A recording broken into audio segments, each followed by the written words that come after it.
সম্প্রতি ভারতীয় সীমান্তরক্ষী বাহিনীর যে কোনো অন্যায়ের প্রতিবাদে ঐক্যবদ্ধভাবে রুখে দাঁড়াচ্ছেন বাংলাদেশের মানুষ।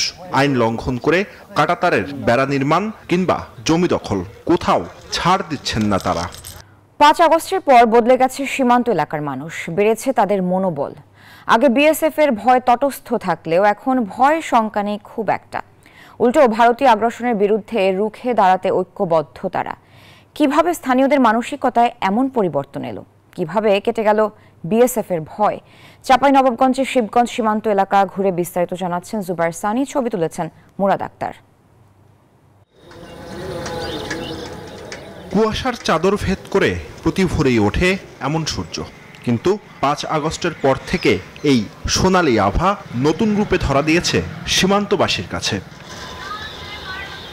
সম্প্রতি ভারতীয় সীমান্তরক্ষী বাহিনীর যে কোনো অন্যায়ের প্রতিবাদে ঐক্যবদ্ধভাবে রুখে দাঁড়াচ্ছেন বাংলাদেশের মানুষ।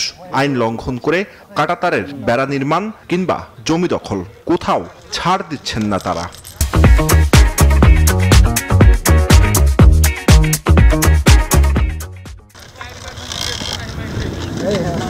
শেখ হাসিনা সরকারের আমলে যেখানে সামান্য প্রতিবাদ করতেও সাহস পেত না সীমান্তের মানুষ, সেখানে কোথা থেকে আসলো এত সাহস?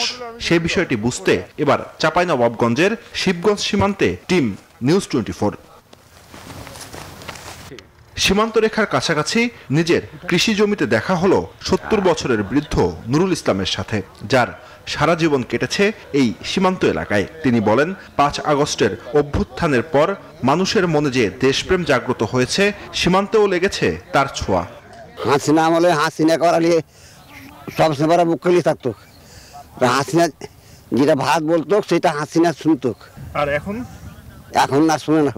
পাশের জমিতে কথা হয় আরো কয়েকজন কৃষকের সঙ্গে, তারাও বলছেন এ যেন এক নতুন বাংলাদেশ। আমরাকে মাথা নিচু করে থাকতে হয়েছে, কারণ যে আমরা যখন বর্ডারে কিছু বলতে গেছি, কোথায় থেকে হয়তো কোন কল হয়ে গেল, আমরা হাত গুটিয়ে চলে আসতে হয়েছে। আমরা যখন সীমান্ত এলাকায় বাস করি, আমরা দল বা নির্বিশেষে সবাই আমরা ঐক্যবদ্ধ থাকি, না হলে তো আমরা বসবাস করতে পারবো না। তারা যে কোনো সময় আক্রমণ করতে পারে। তখন আমরা গোলাম ছিলাম, আমাদের বাংলাদেশের বিজিবির কাছে ওরা গোলাম জগিয়েছে, তখন তো আমরা পারিনি, এখন পারবো ভাই। কথা হয় আরো কয়েকজনের সঙ্গে, তাদের দাবি সীমান্তে শান্তি বজায় থাকুক, বন্ধ হোক মাদক ও চোরাচালান। আমরা সীমান্তে চাই যে ভালোভাবে আমরা সীমান্তে চলাফেরা করতে পারি, আমরা যে খেতে খামারে জমিতে যেতে পারি, আমরা এটাই চাই, আমরা কোনো দ্বন্দ্ব চাই না। আমরা সুস্থ পরিবার চাই, বর্ডারে জেনে বরাক এলাকার মানুষ সুস্থ পরিবার চাই এবং কাজ কাম করতে পারে দু দেশের লোক। প্রত্যাশা সম্ভাবনার নতুন বাংলাদেশে দুই দেশের আলোচনার ভিত্তিতে নিরসন হোক সীমান্ত সংকট। আওয়ামী লীগ সরকারের ১৫ বছরের নতজানু পররাষ্ট্রনীতির ফলাফল ভোগ করতে হয়েছে এই সীমান্ত এলাকার মানুষকে। কিন্তু ৫ আগস্টে হাসিনার পালিয়ে যাওয়ার পর নতুন উদ্যম পেয়েছেন সীমান্ত এলাকার মানুষ। তারা বলছেন তারা এই নতুন উদ্যমে ঐক্যবদ্ধভাবে সীমান্তের যে কোনো সমস্যার মোকাবেলা করবেন, একই সাথে বাংলাদেশের ১ ইঞ্চি মাটি কেউ দখল করতে আসলে প্রতিরোধ গড়ে তুলবেন। জুবাইর সানি, নিউজ 24, চৌকা সীমান্ত, চাঁপাইনবাবগঞ্জ।